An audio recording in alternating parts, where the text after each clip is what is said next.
નમસ્તે વિદ્યાર્થી મિત્રો, હું મકવાણા હેતલ મારા અર્પણ ઇન્ટરનેશનલ પરિવાર વતી આપનું આ વિડીયોમાં સ્વાગત કરું છું. વિદ્યાર્થી મિત્રો, આજે આપણે કોરોના વાયરસ કોવિડ-19 નિબંધ વિશે ચર્ચા કરીશું. ધ્યાન રાખજો, પરીક્ષામાં ખાસ પૂછાશે જ. તો કોવિડ-19 હાલની જે પરિસ્થિતિ છે એ વૈશ્વિક મહામારી તરીકે સામે આવી છે. સમગ્ર વિશ્વ માટે તે એક પ્રશ્ન, ખૂબ જ મોટો ગંભીર પ્રશ્ન બનીને ઊભો છે. તમે સૌ કોઈ આજની પરિસ્થિતિ, જે વર્તમાન વિકટ પરિસ્થિતિ છે તેનાથી વાકેફ છો. તો વિદ્યાર્થી મિત્રો, નિબંધ એટલે મેં તમને સમજાવેલું છે કે કોઈ વિષય વસ્તુ કે ઘટના ઉપર તમારા વિચારો લેખિત સ્વરૂપમાં રજૂ કરો. નિબંધ એટલે જેને કોઈ બંધારણ ના હોય તેવું, પણ તમારે જે વિષય આપેલો હોય, જે ટોપિક આપ્યો હોય એના અનુસંધાનમાં લખવાનું રહે છે. મુદ્દાઓ પહેલાં ધ્યાનમાં લેવાના હોય છે. પ્રસ્તાવના, તેની ઉદ્ભવનું સ્થળ, ત્યારબાદ શું આવશે? કોરોના વાયરસના થવાના કારણો, તેના લક્ષણો કેવા હોય છે, તેનાથી સાવચેતી કેવી રીતે રાખવામાં આવે છે, અંતમાં નિબંધનો સારાંશ. હવે વિદ્યાર્થી મિત્રો, આટલા નિબંધ જોયા પછી તમને અંદાજો આવી જાય કે નિબંધનું ફોર્મેટ શું હોય છે, લખવાનું કઈ રીતે હોય. અહીં મેં એક કોરોના વાયરસ જે છે એનો એક ફોટો લીધેલો છે, ઇમેજ લીધેલી છે. તમે જોઈ શકો છો કે આ પ્રકારનો આકાર તે ધરાવે છે. મોટા ભાગે આ પ્રકારનો આકાર તે ધરાવે છે. આવો તે દેખાતો હોય છે. આવા ફોટા સામે આવ્યા છે તેના. હવે કોરોના વાયરસ કોવિડ-19 પણ તેને કહેવામાં આવે છે. કોવિડ-19 એટલે કે તે વાયરસ છે કોવિડ-19 નામનું. કોરોના વાયરસ એ કોવિડ-19નું જૂથ છે. કોરોના વાયરસ એ કોવિડ-19નું એક જૂથ છે. જૂથ એટલે સમૂહ. તે વાયરસનો શું છે? એક નાનું જૂથ, સમૂહ છે. કોરોના વાયરસ 21મી સદીની સૌથી મોટી અને ખતરનાક બીમારી છે. 21મી સદીની સૌથી મોટી અને ખતરનાક બીમારી કઈ છે? Corona virus. કોરોના વાયરસની બીજી બીમારીઓ જેવી કે મર્સ કોરોના વાયરસ અને સાર્સ કોરોના વાયરસ 21મી સદીમાં ફેલાયો હતો, પણ આ બધા વાયરસ આટલા બધા જોખમી ન હતા. કોરોના વાયરસ એક જીવલેણ વાયરસ છે. જો પહેલાં પણ જે મર્સ કોરોના વાયરસ અને સાર્સ કોરોના વાયરસ, એટલે આ બે કોરોના વાયરસ જેવી બીમારી છે, પ્રકાર છે તેમાં નોર્મલ શરદીને એ થતું હતું, અને પણ એ વાયરસ અલગ હતો, આટલા ગંભીર ન હતા. પણ અત્યારનો જે કોવિડ-19 છે એ ખૂબ જ ગંભીર બીમારી છે અને જીવલેણ છે. માણસનો જીવ લઈને જાય તેવી બીમારી છે, તેનો કોઈ ઉપાય નથી. કોરોના વાયરસ સૌ પ્રથમ, હવે તેની ઉત્પત્તિ જોઈશું વિદ્યાર્થી મિત્રો. ફકરો પાડીને લખવાનું રહેશે, એ મેં તમને અગાઉ સમજાવેલું છે. મુદ્દા પ્રમાણે ફકરા પાડવાના રહેશે. કોરોના વાયરસ સૌ પ્રથમ ચીનમાં ફેલાયો હતો. તમે સૌ કોઈ જાણો છો કે કોરોના વાયરસ સૌ પ્રથમ ચીન દેશ છે, આપણો પડોશી દેશ છે, ત્યાં ફેલાયો હતો. ચીનના વુહાન શહેરમાં સૌ પ્રથમ કોરોના વાયરસના લક્ષણો જોવા મળ્યા હતા. વુહાન શહેરમાં સૌ પ્રથમ કોરોનાના લક્ષણો જોવા મળ્યા હતા. કોરોના વાયરસ ચીનના વુહાનમાં નવેમ્બર મહિનામાં જોવા મળ્યો હતો. ક્યારે? નવેમ્બર મહિનો. નવેમ્બર એટલે જે 11મો મહિનો આવે છે એ નવેમ્બર મહિનામાં જોવા આવ્યો હતો. વિદ્યાર્થી મિત્રો, એક વર્ષ થઈ ગયું એ વાત નહીં. આ વાયરસ ધીરે ધીરે આખી દુનિયામાં ફેલાતો ગયો. આ વાયરસે શું કર્યું? ધીરે ધીરે આખી દુનિયામાં ફેલાતો ગયો. કોરોના વાયરસના કારણે કરોડો લોકો સંક્રમિત થયા. વૈશ્વિક મહામારી છે. જુઓ, કોઈ એક દેશ, કોઈ એક પ્રદેશ પૂરતું નથી, પણ આખા વિશ્વને નુકસાન કર્યું છે. વૈશ્વિક મહામારી છે. તો જે કોરોના વાયરસ છે તેને કરોડો લોકોને સંક્રમિત કર્યા છે, એટલે કે ચેપ લગાવ્યો છે. સંક્રમિત રોગ છે, ચેપી રોગ છે. એમાંથી લાખો લોકો મૃત્યુ પામ્યા છે. લાખો લોકોએ પોતાનો જીવ ગુમાવ્યો છે. કોરોના વાયરસની અસર સમગ્ર વિશ્વમાં થઈ છે. કોરોના વાયરસ મનુષ્ય તેમજ પ્રાણીઓ માટે પણ જોખમી છે.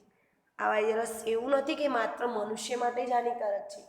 આ વાયરસ પ્રાણીઓ દરેક જીવ માટે હાનિકારક છે. સૌ પ્રથમ ચીને આ બીમારીના કારણે ઇમરજન્સી ઘોષિત કરી હતી. ઇમરજન્સી એટલે કે તત્કાલીન વિપત સમય ઘોષિત કર્યો હતો. ચીન દેશે સૌ પ્રથમ એ કર્યું હતું. ત્યારબાદ જે WHO છે, WHO એટલે કે world health organization. World health organization એટલે શું? વિશ્વ આરોગ્ય સંસ્થા. વિશ્વ આરોગ્ય સંસ્થાને ઇંગ્લિશમાં કહેવામાં આવે છે વર્લ્ડ હેલ્થ ઓર્ગેનાઇઝેશન. એ આ મહામારીને પેન્ડેમિક જાહેર કરી છે. પેન્ડેમિક એટલે કે વૈશ્વિક મહામારી જાહેર કરી છે. આ મહામારીથી બચવા અમુક દેશોએ પોતાના દેશના લોકોને બચાવવા માટે લોકડાઉન અંગેની જાહેરાત કરી. હવે લોકડાઉન એટલે શું? લોકડાઉન એટલે કે તમારે ક્યાંય જવાનું નહીં, કોઈ પ્રવૃત્તિ કરવાની નહીં, એક જાતનું બંધારણ, ઘરમાં જ રહેવાનું, ક્યાંય હરવા ફરવાનું નહીં, એકબીજાને મળવાનું નહીં.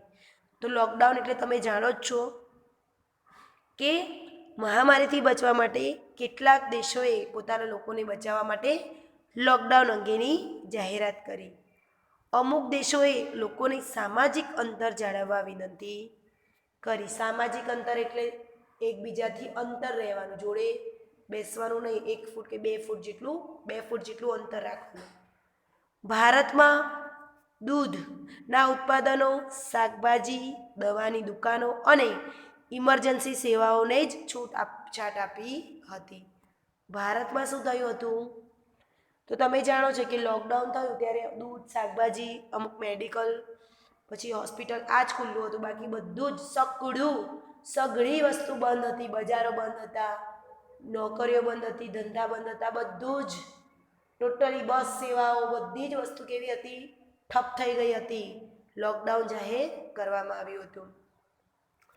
ભારતમાં કોરોના વોરિયર્સ એટલે જે કોરોના સામે જંગ લડે છે તે સૈનિકો.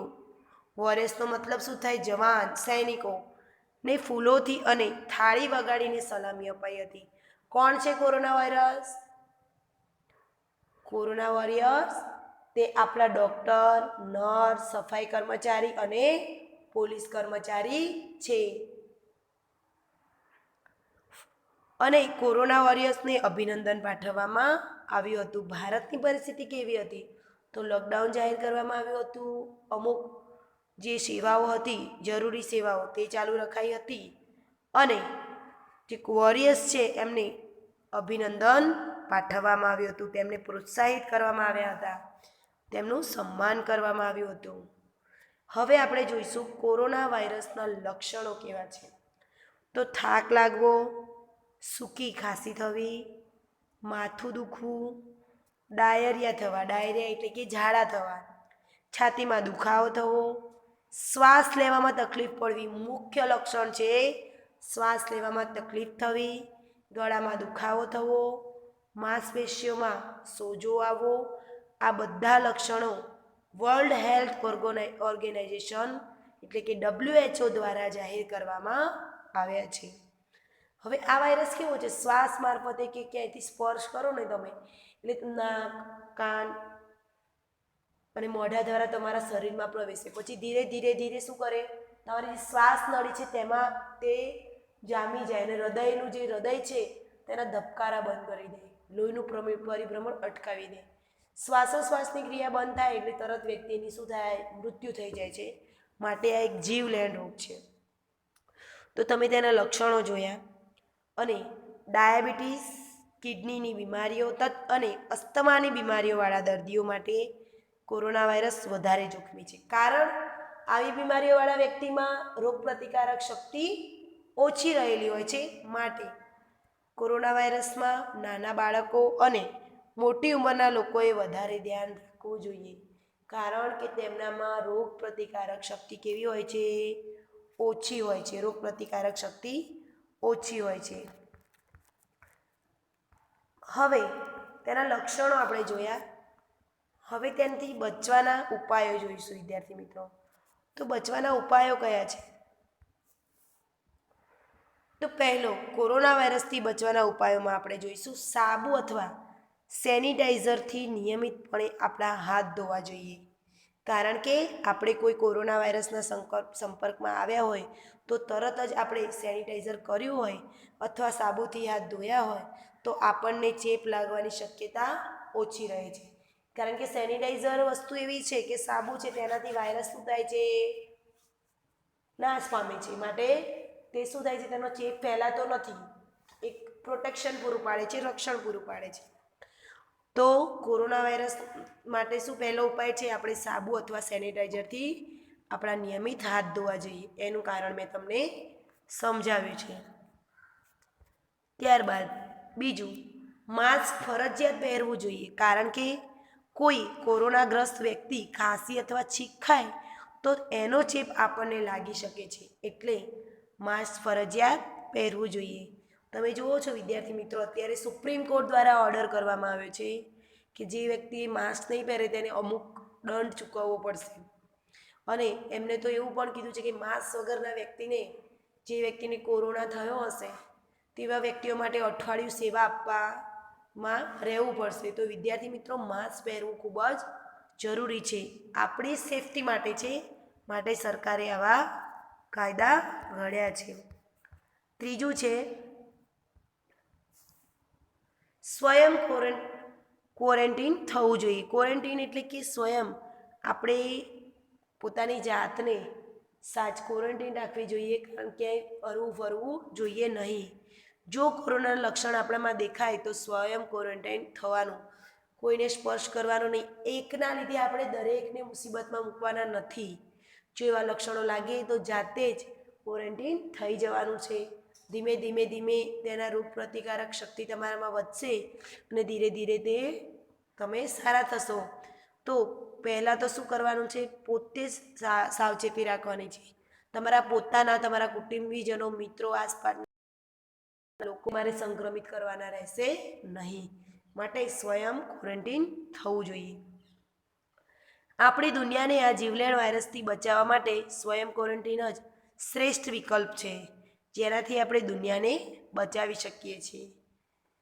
અને ચોથો ઉપાય છે સામાજિક અંતર જાળવવું જોઈએ, સોશિયલ ડિસ્ટન્સ. જો આપણે સામાજિક અંતર જાળવીએ તો આપણે કોરોના વાયરસથી બચી શકીએ છીએ. તમે જુઓ અત્યારે ક્યાંય પણ અમુક હાલની પરિસ્થિતિમાં તમે જુઓ કે ઘણી જગ્યાએ બજારો લાગ્યા હોય છે, ભીડભાડ હોય છે, સામાજિક અંતર જળવાતું નથી. માટે કોરોના વાયરસ વધારે ને વધારે ફેલાતો જાય છે, કંટ્રોલમાં આવતો નથી. સ્કૂલો હજુ ખુલી નથી, કોર્ટો ખુલી નથી, અમુક જે જાહેર જગ્યાઓ હોય છે જ્યાં પબ્લિકની ભીડ વધારે થતી હોય છે તેને હજુ છૂટછાટ મળી નથી. કારણ કે આપણે સાવચેતી રાખતા નથી. તમે કોઈ પણ વ્યક્તિથી તમારે સામાજિક અંતર એટલે ઓછામાં ઓછું 2 ફૂટનું અંતર રાખવું જોઈએ. તેવું ચોથો ઉપાય છે. જો આપણે સામાજિક અંતર જાળવીએ તો જ આપણે કોરોના વાયરસથી બચી શકીએ છીએ. અને 1 મીટરથી વધારે સામાજિક અંતર રાખવાનું છે. તો તમે જોયું કે કોરોના વાયરસથી બચવા માટેના ઉપાયો કયા કરવાના છે. તો ચાલો દુનિયાને બચાવીએ અને ઘરે રહો, સલામત રહો. તો વિદ્યાર્થી મિત્રો, આ સૂત્રો સાથે આ વિડીયો હું વિરમું છું. આશા રાખું છું કે તમે આ જે PDF છે એના કરતાં પણ ખૂબ જ સરસ રીતે આ નિબંધ લખશો અને મને ફોટા પાડી અને મોકલશો. તો વારંવાર 4 થી 5 વખત, 2 થી 3 નહીં, 4 થી 5 વખત આ નિબંધનું વાંચન કરવાનું છે અને બરોબર મુદ્દા પ્રમાણે તમારે નિબંધ લખવાનો રહેશે. આ વાત સાથે વિડીયોને હું વિરમું છું. અસ્તુ.